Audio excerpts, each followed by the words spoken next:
Қазақстан Республикасы тәуелсіздік күніне орай Сырым ауданы Қособа ауылдық округінде мәдениет үйі пайдалануға берілді. Елді мекенде өнер шаңырағының тұрғызылуын қособалықтар көптен күткен еді. Нысанның салтанатты ашылуына ауылдықтар түгел жиылды. Қособа ауылдық округінде соңғы 4 жылда атқарылған жарқын іс көп. Білім ордалары күрделі жөндеуден өткізіліп, газ тарту жұмыстары толық аяқталған. Елді мекен тұрғындары ғаламтор мүмкіндіктерін пайдаланады. Енді жаңа мәдениет үйі ел игілігіне берілді. Бұған дейін ауылдағы мерекелік шаралар әр жерде өткізілетін. Жаңа ғимарат талантты өрендерді өнерге баулып, бос уақытын тиімді ұйымдастыруға серпін бермек.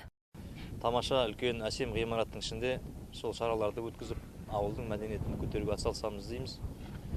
Оған енді барлық мамандар, жеткілікті мамандар, керекті мамандар келіп жатыр.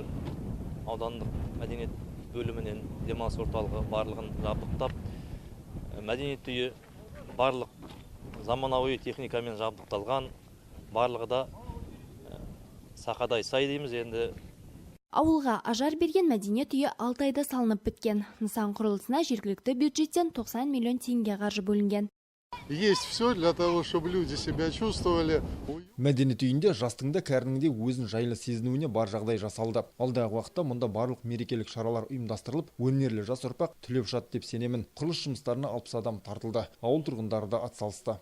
Өнер ордасы 200 орынға лайықталған. Ғимаратта заман талабына сай жабдықталған сахна, көрермен залы, түрлі үйірмелерге арналған бөлмелер және кітапхана бар. Аудандық бюджеттен бөлінген 3 миллион теңгеге техникалық жабдықтар сатып алынған.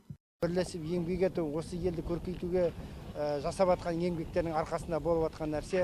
Сондықтан да елбасының мынау келетқан тәуелсіздік мереке қасында елбасының жүргізіп атқан саясатының осы елді көркейтуге атқарып атқан жұмыстардың арқасында бүгін міне еліміз көркейіп келатыр.